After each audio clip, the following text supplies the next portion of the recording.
When you're flick carding wool, you want to have locks of wool that are easy to separate. This fleece, the locks were separated, wrapped in tulle fabric, and then the fabric or the tulle was wrapped around the locks of wool, and then it was washed so that they're all facing the same direction and they're easy to separate for flick carding. You also can just wash a fleece the regular way, and then when you have the fleece dry, you just pull out individual locks by the tip of the wool, and you can tell the tip. It's usually a little bit lighter if it's a natural color fleece. The sun just makes the tips lighter, but you would just hold on to the tip of the wool and just pull it directly out of the fleece.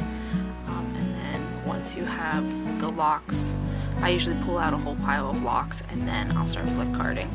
It's just easier for me and it goes faster that way.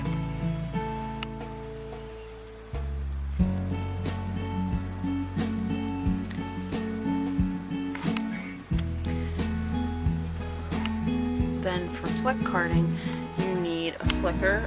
This is an Ashford. I like it a lot. I had another one previously that was shaped a little different. I just didn't really like it. You also could use a dog brush if you don't have an actual wool flicker, but the teeth on it are nice and strong, and this has lasted me a long time. And then you'll want something on your lap to protect your leg so that the teeth of the flicker aren't cutting into your pant leg or into your skin underneath. So I just take a clump of wool and then I'll start individually separating each piece. I pull it by the tip of the wool and then I hold on to the rest of the fleece so as to not disturb the rest of the locks. But I'll make myself a pile of locks, all facing the same direction. This is the skin side of the wool and this is the tips.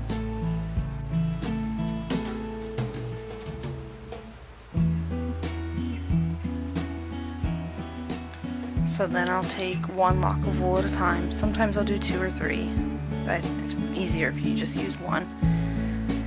It doesn't matter which end you flick first, but what I'll do is I'll take it about 1/3 of the way down the lock, twist it once or twice, and then I like to kind of brush it out. Some people like to hit it. This is how I like to do it. I do both sides. Then when it's nice and carded out, fluffy, I'll switch and do the other end. And again, I'll hold it about 1/3 of the way down and twist it once or twice. That just keeps the individual fibers from coming apart. And then I flick that end as well, or brush it, is more what I do. Then I'll just smooth it down and put it in a basket until I spin it.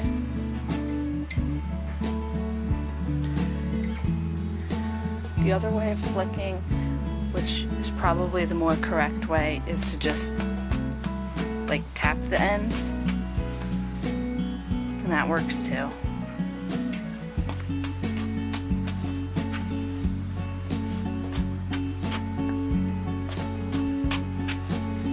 I just find though when I get to the end that's near the skin, it's slightly more tangled and I always end up having to brush it out a little bit.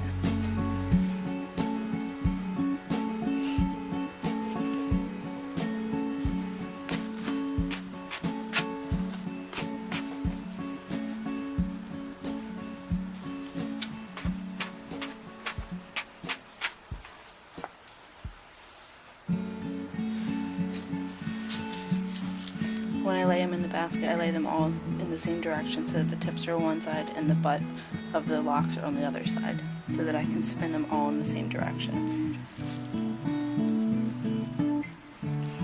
I'll just flick till I get tired of flicking, and then I'll spin them.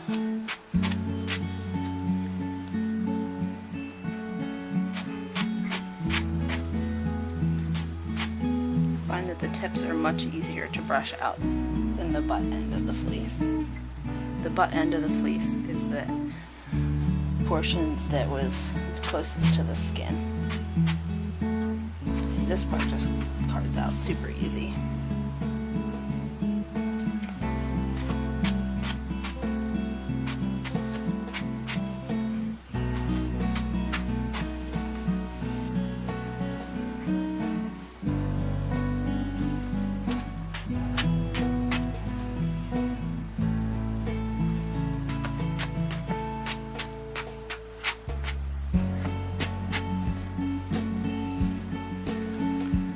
periodically then as the flicker teeth fill up with wool, I'll just clean that out. It looks really soft and I kind of want to spin it, but also has all the nasty parts in it.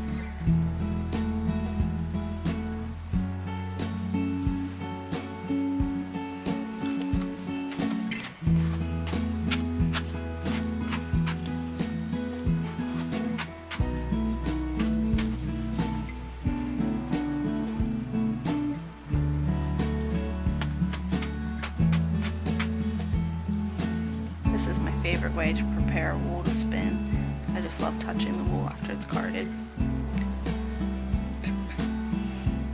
It's also my favorite way to spin a wool fleece.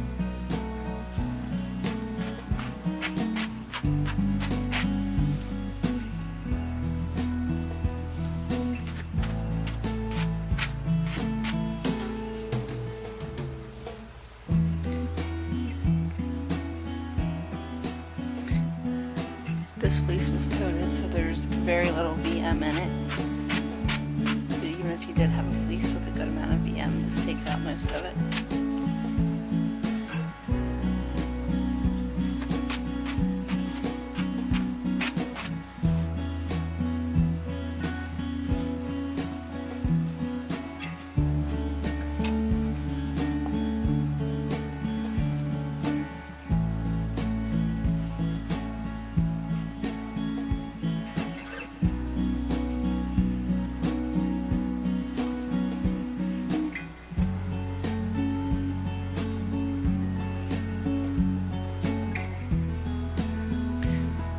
You do have to be careful when flicking that you don't accidentally catch your fingers. That just takes a lot of practice to know how far up the block you can flick.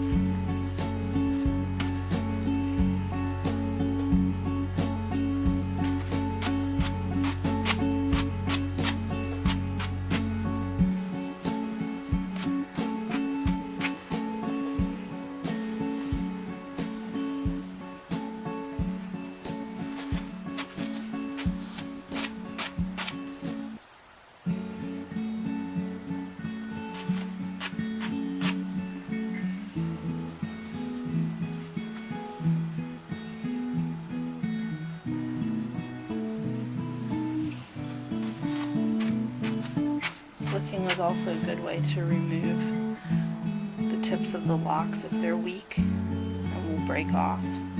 This one, the tips are a little bit weak, and the flicking removes those.